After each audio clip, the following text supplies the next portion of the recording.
Hello and welcome to the Zak Wylde Productions podcast. I am Zak Wylde and I am joined today by Pete Buzzsaw Holland, who is a voice actor on the upcoming Grimm's Fairy Tales Volume 1. Can you tell us a little bit more about that project? Well, Jack, it's a pleasure to be here. Well, to answer your question, the project it's quite a meaty one. There's an awful lot to get one's teeth into with these stories, because with Grimm's Fairy Tales, it might not be known by a lot of people, but there are over 200 of these very traditional European fairy tales and folk tales that are probably in the majority not known by anybody because they haven't been used. The more popular ones, such as Cinderella and Sleeping Beauty, for example, immediately spring to mind. However, on this first volume that we're recording with Zak Wylde Productions, we're already finding the stories that, well, as an individual myself that is very familiar with Grimm's Fairy Tales, or at least the popular ones that we all have heard about, I'm finding stories that I've never read before or never come across, and they are incredibly interesting to read those. And I think it's a great project to be bringing these stories for the first time onto audio, allowing both adults and children to experience these otherwise probably unheard stories for the first time. Yeah, exactly. And as you say, there's over 200, and we're only familiar with maybe 10 or 15 of them through sort of popular culture and being made into movies and that sort of thing. So it would be really interesting to listen to, as you say, like the Frog King and that sort of thing, stories that we were not very familiar with. And it gives people a chance to consume the story and the messages through audiobooks as opposed to reading. What do you think the power of audio is over sort of reading a book? Well, when it comes to audiobooks, and as a voice actor myself, obviously I am very familiar with being involved in the industry, but as an individual who I myself really love to listen to an audiobook because it takes you away, it takes you on an adventure that you imagine in your mind. It's completely different format from watching a story evolve and be unfolded for you on, say, a television or a film project. And to listen to the audio, it's something that everybody can access very easily. So if you're an individual, for example, that is visually impaired or maybe dyslexic, then audiobooks opens up a whole area that you wouldn't otherwise be able to necessarily easily access simply through the medium of the written word in book format. I think as well with the Grimm story, there's such a diverse amount of genre in the Grimm's Fairy Tales. There's a lot of different messages that I think carry over still into storytelling nowadays. Are there any specific stories that you've begun working on or looking to start working on soon that have any unique sort of messages to tell or unique selling points that maybe people haven't experienced with a story before? Well, when it comes to the Grimm's Fairy Tales, you're quite right in saying that they do contain messages. The whole point behind these traditional folk tales were to teach children certain moral issues, how they should behave, what they should or shouldn't do. Some of them maybe not quite necessarily applicable to the 21st century, but some of these were, do not go off into the woods by yourself. Yeah. You don't know what's out there. Stay safe and follow certain moral codes. In the way they're written, I mean, it's very interesting, the question you ask, and I don't really want to give too much away because I don't want to give any spoilers, but the way they're written, surprisingly, they're quite dark. Yeah. They can actually be quite scary and not as sugar-coated as we are led to believe an awful lot of these fairy tales are from, productions of these fairy tales, whether it be in film format or on television. They tend to make them more palatable when actually when you're dealing with these folk tales as they were written down, they certainly do have a more sinister and darker side to it. But it was there for a purpose. It was there to teach children good moral codes and to how to behave and how to keep themselves safe at the time that these folk tales were passed on orally from generation to generation. So will you be adapting any of the stories in any way? Or are you keeping them like pretty similar to the source material. I really do feel that it's important, and discussing this with Zak Wylde Productions, that we keep the format of the stories as true to the original as possible. However, that does tend to hit a bit of a brick wall at times, because some of the language, even in the translations, can be far removed from things today. So you're using a lot of oldie words that may not flow so well in the audible concept of giving this audiobook the release to the general public.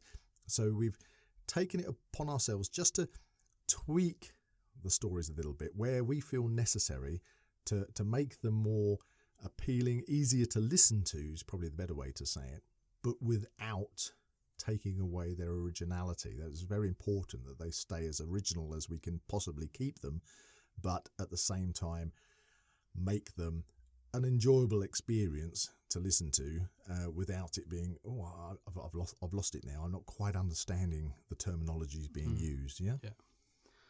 I think with that sort of era of storytelling as well, there was a lot of dark, as you say, undertones and that sort of thing.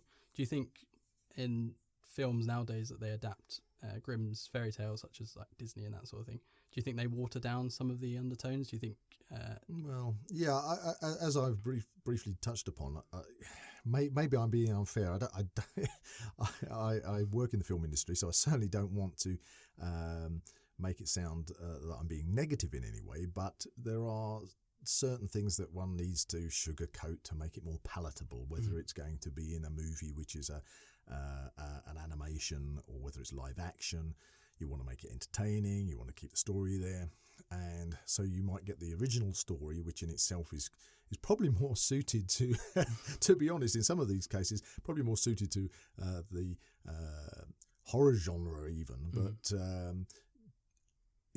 you're talking about stories which were spoken to people in a completely different time, and they were designed to hit home. They were meant to be a bit dark, a bit scary. So yes, in reproductions of these on film and stage and television, then yes, they probably, I wouldn't like to say they've been watered down, but they certainly make them a little bit more palatable for the general public, and especially the children, obviously, to how the original stories were originally put down on paper. So going back to the media of audio, do you think it gives, sort of, as you say, a younger audience the chance to experience these stories without having to, as you say, look at these watered down versions of the story? Do you think releasing this volume and these stories, do you think it'll give the younger audience a chance to experience the stories in their originality, in their... Well, I do feel that's very important. That's why part of the reason we took on this project was to bring the original stories to life, opposed to changing them around and doing some of the revamped ones. It's okay, we live in the modern age. The children of today, they love their iPods and their iPhones, and well, any product of phone, should I say. But they are on their tablets, they're on their laptops, they're on their PCs, absorbing so much information, but not necessarily sitting down.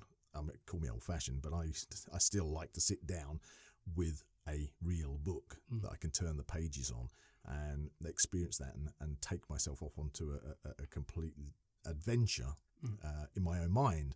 I believe that everybody that reads a book, reads a story, experiences it in a completely different way, because you're using your own imagination to find that, rather than having it served to you in a visual format. And so I find that the audio format that we are presenting to the children and the adults, I think everybody should gain from it. And it'll be a lovely experience to be able to listen to these stories in that original, something that holds that original context, the way they were originally written, the way they were meant to be presented, both to adults and children. And I think that's something that hopefully will be quite refreshing, that people will listen to this and they'll say, oh, when they hear the title of a story, they say, "Oh, I know this story. I've seen this story. We watched the film. We've watched it. I went to the to the West End and I saw this on stage." But then they'll listen to the story and say, "Gosh, this is different. Totally This is not what I expected." But it's a case of understanding that what they're listening to is the actual original story before it's been changed. So it's a very fascinating project, and I'm sure they're all going to enjoy this. I'm very much looking forward to as well the stories that people may not have been familiar with. A lot of I think we looked at Faithful John. I think was the one we looked at earlier. We read a little bit through. One I'd never heard of, but I did actually really enjoy the story. I think that might be in a future volume. So with audiobooks and audio dramas, what do you think the difference is? An audiobook, obviously you read, we're narrating and reading off a page. Do you think the audio dramas have any other impact? Well, you've on this particular project with the Grimm's Fairy Tales, we have several voice actors coming in. So I've been allocated the stories that I'm working on and loving every moment of it. And as a voice actor, or as a narrator of a story, you have different characters you need to put into there. I mean, it's one thing is to sit there and literally read word for word the story in front of you, but I like to put a little emphasis on the characterization of the characters in the story to bring it to life. But that's narrating an audio book, an audio story.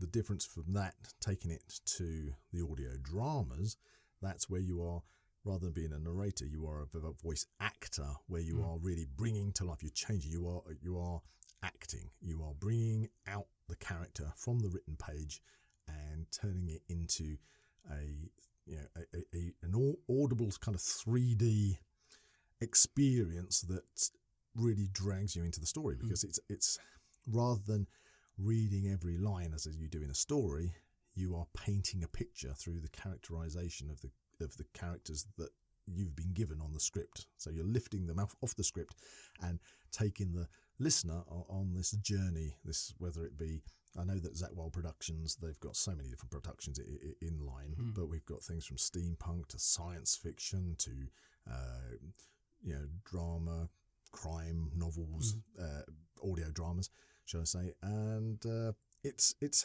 both, whether it be an audio book or an audio drama, that they both stand on their own feet in their own areas. Depends on what you like, but I recommend both. Yeah, I think with audio drama as well, there's the selling point that there's not a lot of budget with sort of making a film or a TV show. You've got all this visual and actors to hire and to appear on screen. But with a drama, it's kind of just creating the soundscape and telling the story within that world. I think going off a little bit to the steampunk that you mentioned and the science fiction and that sort of thing, are there any communities out there that you think will be interested in some of the upcoming stories? Certainly. When it comes to since you mentioned the steampunk is, or say the steampunk as a genre, there is a great following. I mean, there are events now all over the UK, throughout the world, but I mean, let's focus on the UK since that's where we are at the moment. UK, you've got Whitby, Lincoln, and small steampunk events all throughout the country. And personally, myself, I do enjoy going off to these steampunk events. They're wonderful places to go to, and you meet so many characters, and each of those characters, generally, they get so enthusiastic about what they are doing within steampunk that they're not only the character. It's not just a case of dressing up in a particular costume that they've chosen, but they do become that character. And most of the people that you meet within the steampunk family all have a backstory to their character. You know, it's almost a living, breathing visual story that if you go to an event, you're mixing with them in their own characterization of what they are. And it's through that continually people keep saying, when I talk to them and I say, I'm a voice actor, I do audio dramas, I do voiceovers, etc., then they say, it'd be really good if there were more, audio dramas, audio books that are steampunk based. And that is a theme that's come up again and again and again. And this has been basically taken on board by Zak Wylde Productions, and certainly it's something that we are going full steam ahead to produce those kind of stories, which basically people are asking for. Yeah, I think it's good as well that there is a sort of almost a gap there that people really want to listen to stories set in that universe. There obviously isn't as many out there. Well, even as we're talking at the moment, obviously there's a podcast, but as we're presently talking about this, there's on the television at the weekends, there's a TV series called His Dark Materials. You know, if anybody's familiar with that and they've watched that, they will see immediately that is completely steampunk-esque in its makeup and very popular. Yeah, but they are things that are starting to push to the fore in the mainstream. It's always been a little bit sort of suppressed, and it's only the enthusiasts that have really followed things like steampunk. But it's now becoming more, sort of kind of open to the general public. Those people that don't do steampunk, aren't interested particularly in steampunk, or they didn't think they were, have suddenly been introduced to steampunk and finding, well, actually this is great. Not that it's necessarily a case that they need to dress up for the weekend and go off to Lincoln Steampunk Festival, but that they can enjoy the stories whatever, because it's a format that they've never come across before. It's something fresh. I've certainly noticed a big rise in steampunk themed sort of TV shows and films and that sort of thing, and I think it is a really interesting world. I think it is.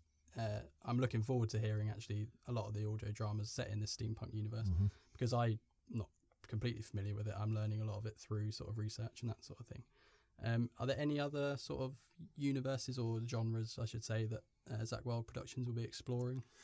Well, certainly what I'm party to, there are certain ones which are based within the science fiction genre, and I've read a couple of those scripts. They're fantastic. There are crime ones which are kind of overlap between they're obviously fiction, but they overlap between steampunk. They're kind of steampunk-esque. I think they're to do with Inspector Jack Prime. You'll hear more about that in future podcasts, I am sure.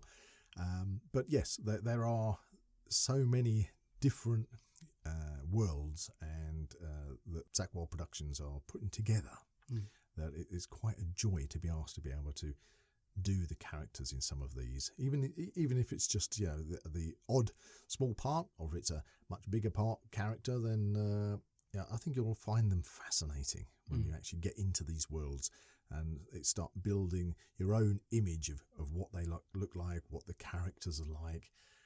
Getting to know the characters, wanting to know more about the characters, certainly, yeah.